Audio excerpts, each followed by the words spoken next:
Hola gente, ¿qué tal? ¿Cómo están? Continuando con los videos acerca de circuitos eléctricos, voy a proceder a resolver el siguiente ejercicio en el cual me dicen que se dispone de una red eléctrica que consta de dos componentes conectados en serie, es decir, dos elementos conectados en serie. La corriente que circula por dicha red viene dada por esta expresión. La potencia activa del sistema son 350 vatios, la potencia reactiva del sistema son menos 100 voltampere reactivo, y me piden que determine el triángulo de potencias, la expresión de la tensión de la red y los elementos que integran la red. No solamente qué tipo de elementos son, sino también su valor. Bien, nosotros observamos que al tener acá una potencia activa el sistema, ya sabemos que uno de los elementos es un resistor. ¿Por qué? Porque el resistor es el elemento en el cual se desarrolla dicha potencia. Bien, al haber una potencia reactiva, sabemos que estamos en presencia también de un componente reactivo, que puede ser o una bobina o un capacitor. ¿De qué va a depender eso? Del signo de la potencia reactiva. Como esta potencia reactiva es negativa, entonces el componente reactivo que está en esta red va a ser un capacitor. Bien, es decir que esta red es una red resistiva capacitiva, es decir, es un circuito RC serie. Bien, en serie porque están conectados en serie los componentes. Entonces, el triángulo de potencias para dicho tipo de red, sabemos nosotros que es el siguiente, donde tenemos acá la potencia P, que es la potencia activa o potencia media, Q, que es la potencia reactiva del sistema, y tenemos acá S, que es la potencia aparente, y este es el ángulo phi que representa el desfasaje entre la tensión y la corriente del sistema. Bien, perfecto. ¿Qué vemos acá también? Que tenemos que esto es un triángulo rectángulo, bien, cuyos catetos son P y Q, y la hipotenusa es S, con lo cual nosotros podemos determinar el valor de S empleando lo que es el teorema de Pitágoras, bien, siendo S igual a la raíz cuadrada de P al cuadrado más Q al cuadrado, bien. Entonces, nosotros, mediante lo que es la función pol, vamos a determinar lo que es el valor de la hipotenusa de este triángulo, es decir, lo que es la potencia aparente del sistema. Bien, ponemos pol, ponemos 350, menos 100, y eso me está dando un total de 364, aproximadamente 364 voltampere. Bien, pero esta función también me devuelve lo que es el ángulo phi, que es el ángulo de desfasaje entre la tensión y la corriente. Ese ángulo es de menos 15,94 grados. Menos 15,94 grados. Bien, ya tenemos eso. Ahora, observen algo. Nosotros también de acá, de esta expresión de la corriente eléctrica, de la intensidad de corriente eléctrica de esta red, observamos que estos 5 amperes son el valor eficaz de la corriente del sistema. Es decir, sabemos que la I eficaz son 5 amperes. Bien, son 5 amperes. Entonces, nosotros ya conocemos la relación que existe entre la potencia aparente, la tensión de la red y la corriente de la red. Bien, sabemos que el producto de la tensión eficaz por la corriente eficaz me va a dar lo que es la potencia aparente, con lo cual el valor eficaz de la tensión de la red se puede determinar despejándola de esta expresión. Esta I que está multiplicando pasa dividiendo y yo voy a tener S sobre I eficaz. Bien, perfecto. ¿Qué hacemos ahora? Vamos a hacer los 364 dividido la I eficaz, que son 5, y eso me da un total de 72,8 voltios. 72,8 voltios. Voltios eficaces, por supuesto. Bien. ¿Qué otra cosa podemos hacer? Observen. Tenemos acá que la fase de la corriente son 65 grados. El ángulo phi sabemos que son menos 15,94 grados. Phi representa el desfasaje o el ángulo de desfasaje entre la tensión y la corriente. Nosotros sabemos que ese ángulo de desfasaje se puede determinar haciendo la diferencia entre la fase de la tensión y la fase de la corriente. Acá tenemos el valor de phi y el de phi sub i, pero no el de phi b. Al phi b lo podemos determinar despejándolo de esta expresión. Este phi sub i que está restando pasa sumando. Entonces, phi b es igual a phi más el phi i. Bien. ¿Y eso qué es lo que me va a dar? Me va a dar los menos 15.94 grados más 65 grados. Eso da un total de 49.06 grados. 49.06 grados. Bien, con lo cual nosotros ya podemos escribir la expresión de la tensión de la red. La expresión de la tensión de la red es B de omega T igual 72.8 voltios, 72.8 por raíz de 2 por supuesto, porque recuerden que tiene que estar acá expresado como valor pico y 72.8 volt es el valor eficaz, ¿no? Bueno, por el seno ¿de quién? De la frecuencia es la misma, como es régimen senoidal permanente, es la misma que la de la corriente, 100 pi por T más la fase de la tensión que son 49,06 grados. Bien, ya tenemos lo que es la expresión de la tensión de la red. Ahora lo que quedaría sería calcular el valor de los elementos que integran dicha red. Nosotros sabemos que la potencia activa o potencia media se puede determinar, por ejemplo, en función de la corriente del sistema y de la resistencia de esta forma. I cuadrado por R. ¿Conocemos P? Sí. ¿Conocemos I eficaz? Sí. ¿Conocemos R? No. Bueno, hay que despejarlo. Bien. Es decir, que R es igual a P sobre I eficaz al cuadrado. I eficaz al cuadrado. Bien.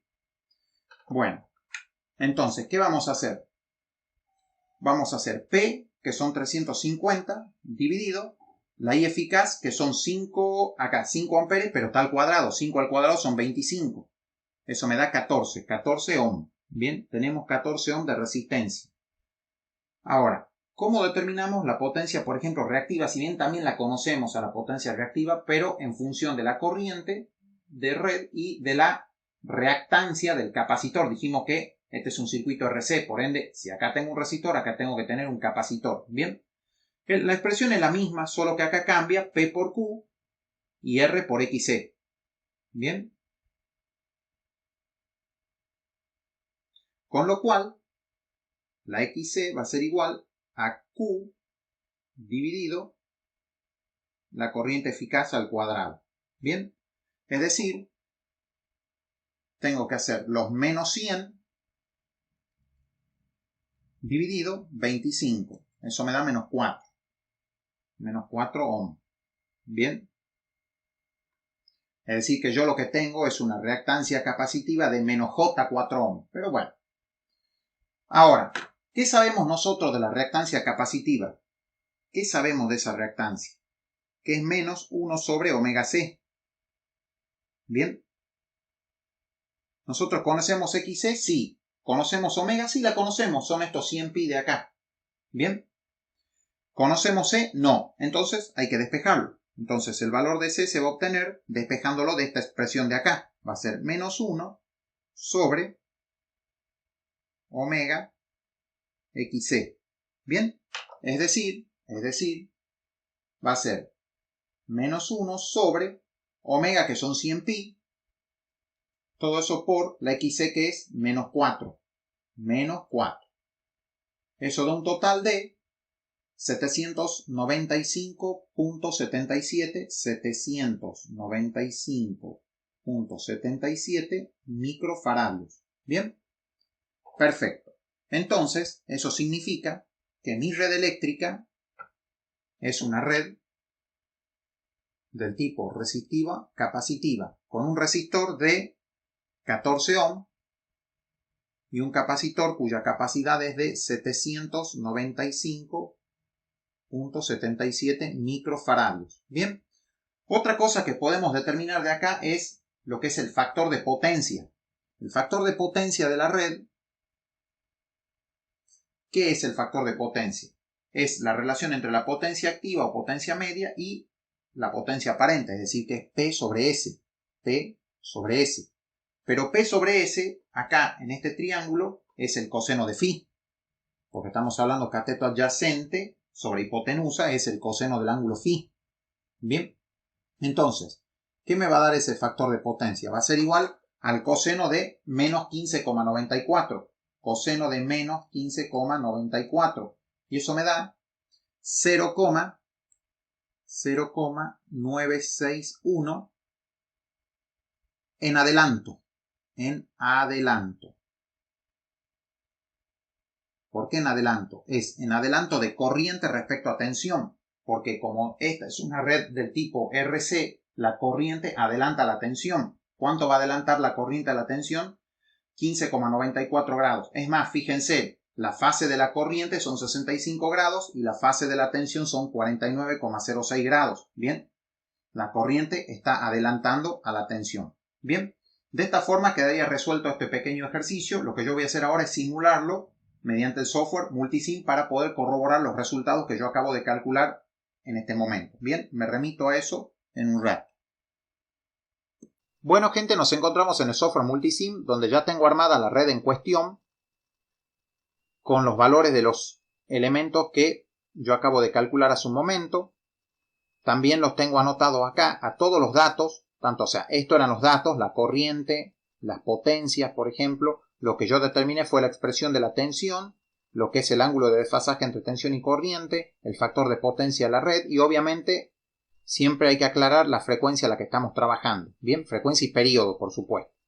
Bueno, lo que yo voy a hacer ahora es simular la red para verificar los resultados obtenidos hace un momento. Observamos que disponemos de un amperímetro, un batímetro y un osciloscopio. Bien, le doy doble clic acá al osciloscopio y procedo a simular la red. Bueno, vamos a esperar un tiempito. Mientras tanto, les aclaro que la señal azul corresponde a lo que es la tensión de red y la señal roja corresponde a lo que es la caída de tensión en el resistor, que como está en fase con la corriente de red, prácticamente el desfasaje entre estas dos señales me da el desfasaje entre la tensión y la corriente del sistema. Bien, entonces yo lo que voy a hacer es verificar ese desfasaje.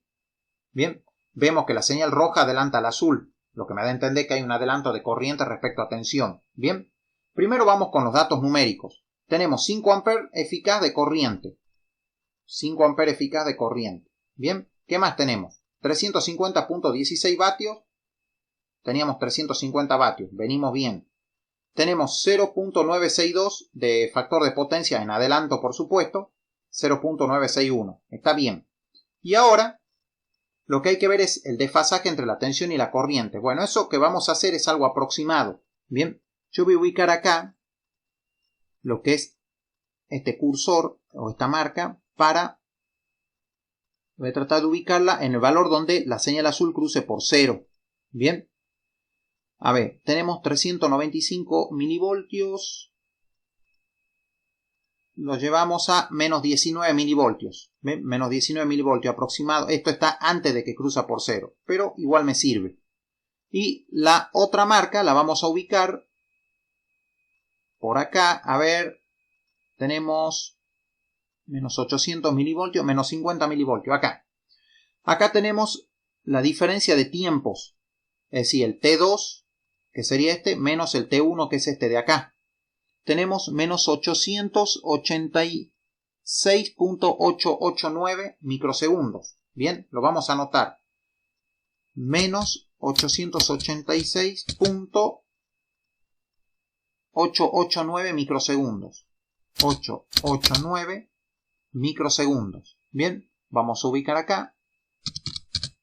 Esa es la diferencia temporal. Bien, entre las dos señales. Bueno, ahora, ¿cómo traduzco yo esto en grados? Bien, porque lo que yo quiero obtener es el ángulo phi, es decir, corroborar lo que yo calculé. Nosotros sabemos que cada 0,02 segundos o 20 milisegundos, es decir, 0,02 segundos, las señales tanto de tensión como de corriente, porque están a la misma frecuencia, recorren los 360 grados. Eso significa que en este tiempo Acá hay que aclarar que estamos trabajando en segundos, entonces hay que poner por 10 elevado a la menos 6. 10 elevado a la menos 6 segundos. La señal va a ser un cierto ángulo phi. Y ese ángulo phi, ¿cómo se va a calcular? Efectuando la regla de 3 simple, por supuesto. Es decir, phi va a ser igual a esto de acá por los 360 grados dividido los 0,02 segundos. Bien, lo que yo voy a hacer es esa cuenta ahora. Bueno, a ver. Menos 886.889 por 10 a la menos 6. Todo eso por 360 dividido 0.02. Bien, eso me da aproximadamente menos 15.96 grados. Menos 15.96 grados. Y lo que yo había calculado era menos 15.94 grados. Es decir, que verifica. Es decir, que esto verifica a la perfección lo que yo acabo de calcular. Las pequeñas diferencias que pueden haber es, como yo mencioné hace un momento, acá la señal, esta marca no está justo en el momento en el que la señal cruza por cero. Lo mismo acá. Por ende, este tiempo de acá, T2 menos T1, de 886.889 microsegundos, es un valor aproximado de tiempo, ¿bien? Muy parecido al valor verdadero, ¿bien? Pero es aproximado. Y con esto queda verificado todo lo que yo calculé hace un momento. Bueno, gente, espero que les haya gustado este pequeño video que hice, que lo comprendan y que les sirva de algo. Más adelante volveré a subir videos acerca de este tema y hasta luego.